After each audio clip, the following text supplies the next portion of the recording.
Spoilers ahead. Watch out and take care. The movie starts with Jimmy Logan telling a story about his favorite song, John Denver's Take Me Home, Country Roads, and its importance in culture. His daughter Sadie doesn't think it will work for her upcoming pageant. He is also repairing his car with the help of Sadie. Sadie asks him if he will come to her rehearsals. He says after work, he will come by to pick her up. She tells him that she had asked her mom and stepfather Moody if they could help Jimmy with his cell phone, and they replied, even if they will, Jimmy will not take it from them. Jimmy says yes, and he tells her that he needs a phone only to click her photos and asks her to pose nicely. She starts to pose and giggle. Jimmy goes through his shift in the tunnels beneath the motor speedway, only to return from work for his boss Cal. Cal tells him directly that he has been laid off. He asks for the reason for his sudden layoff. Cal tells him that someone in HR has seen him limping after parking his truck. Jimmy argues that it doesn't affect his work. Cal affirms he knows that, but as he hasn't disclosed this fact at the time of hiring, boss says the company might be answerable for some problem in the future. Therefore, he got to go. To make things worse, Jimmy goes to his sister Mellie's parlor, where he tells her that he has to go to Sadie's beauty pageant rehearsals. Mellie says sarcastically, "It's good that you want to see her rehearsals, but it was yesterday." He says, "Why didn't you call me?" She says your phone was unreachable and she is still angry with you. Jimmy goes to Sadie's house, where her mother Bobby Joe admonishes Jimmy over Mellie overspeeding the car and bribing the police. Jimmy just smiles to dodge the conversation and calls Sadie. He asks Sadie to have ice cream with him, but she denies it, saying it is not allowed for her and she might gain weight. He says you are not fat, but looking at Bobby's expression, he shuts his mouth. Meanwhile, Sadie's stepfather and stepbrothers enter the room, and they are planning to go to a movie.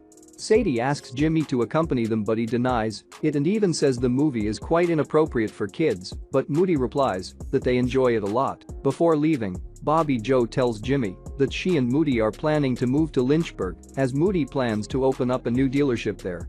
Jimmy says she can't do that. He will drag her to court. She says he could come by to meet his daughter in Lynchburg every week. He says no and leaves for his car. She screams from behind how he is going to arrange the money for a lawyer. Jimmy goes to the Duct Tape Grill and Bar, where his brother, Clyde, works as a bartender. Clyde, a war veteran who lost part of his arm in a tour in Iraq, believes the Logan family is cursed. A NASCAR team owner, Max Chilplin, enters the bar with two friends and makes fun of Clyde's disability. He jokes that if you put the Logan boys together, you get a whole person. He asks Clyde to make a drink for him. Clyde makes the drink, and he asks him to make the drink again so that he could film it and his followers will make Clyde famous. Jimmy can't stand someone making fun of his brother and starts beating him, but as Max is with some boys, they grab Jimmy and start hitting him. Clyde grabs a bottle from the bar and heads outside to set Max's car on fire.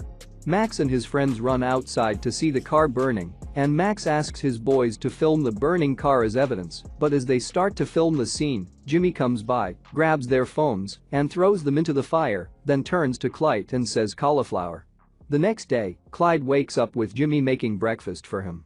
He doubts and says that the last time you had said cauliflower to me, I was in jail for 6 months. Jimmy says you had committed a crime, you were only supposed to keep an eye. Clyde says, being your younger brother, I was your responsibility, and now I have left my crime world behind. Since you have made the perfect bread and breakfast, as I like, I am with you. Jimmy smiles and tells Clyde his plan to rob the speedway by exploiting his knowledge of the underground pneumatic tube system used to move the speedway's vast amount of money. For the robbery, breaking the locker is needed, and the only name that comes to Clyde and Jimmy's mind is of an incarcerated safecracker, Joe Bang, who is in jail right now. First, he denies being in their plan, as he already has enough money to start his life after finishing the term in jail. But Clyde and Jimmy tell him that his money was stolen by Mishti, his brother's wife. No money is left for him. He again reminds them that he is in jail right now, how could he break the locker? But Jimmy and Clyde assure him to not worry about that. On Joe's suggestion and demand, Clyde and Jimmy go to his dim-witted brothers, Sam and Fish. They both are playing bizarre games in a fair.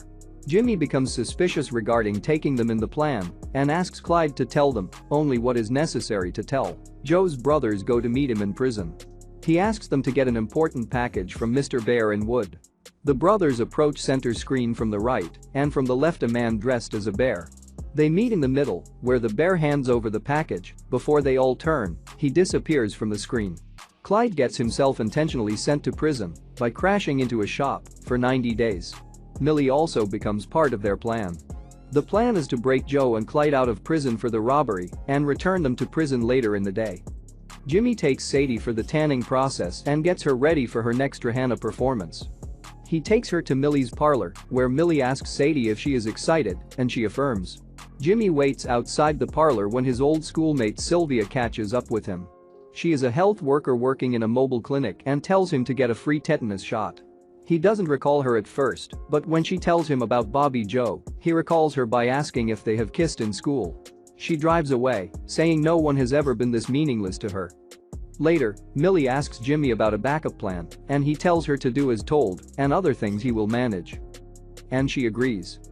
Joe recruits an inmate to orchestrate a riot on the day of the robbery as a distraction. With the help of a woman working in the vault, Melly, Sam and Fish infest the Speedway's tube system with painted cockroaches to determine which tubes go to the vault. Jimmy bumps into Cal, who wants to make sure there are no hard feelings.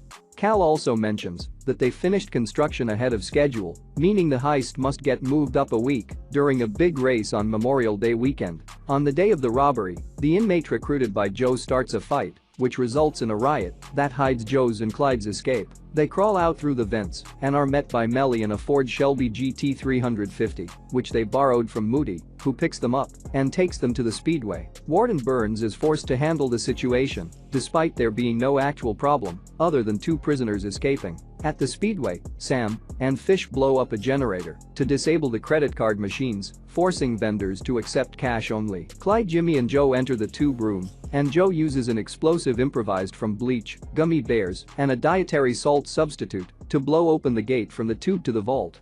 They connect the tube to a giant vacuum pump and suck up all the cash into garbage bags.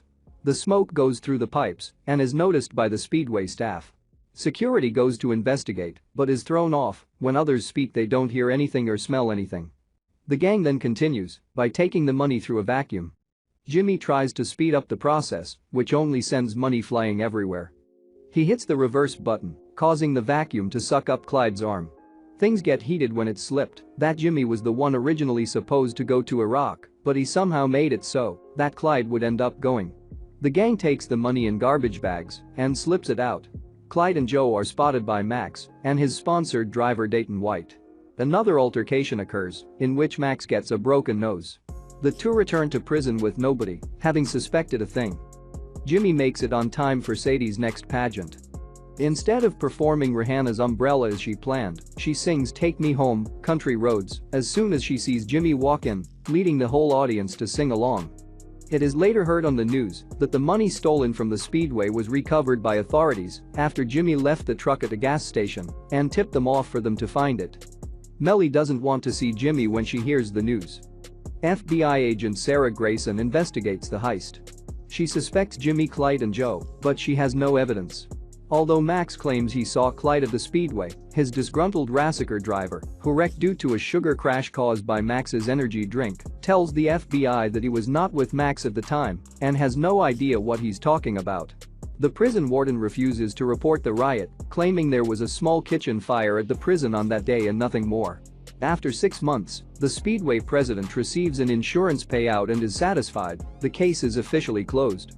When Joe returns home after being released from prison, he finds a garbage bag full of money buried in his yard. Sylvia receives an anonymous donation for her clinic. The inmate who started the riot receives an envelope stuffed with cash, and the unwitting vault employee receives a cake box full of cash. Jimmy, with Clyde and Melly's help, filled another set of trash bags with cash during the heist and hid them at the dump to retrieve later. This explains everything happening.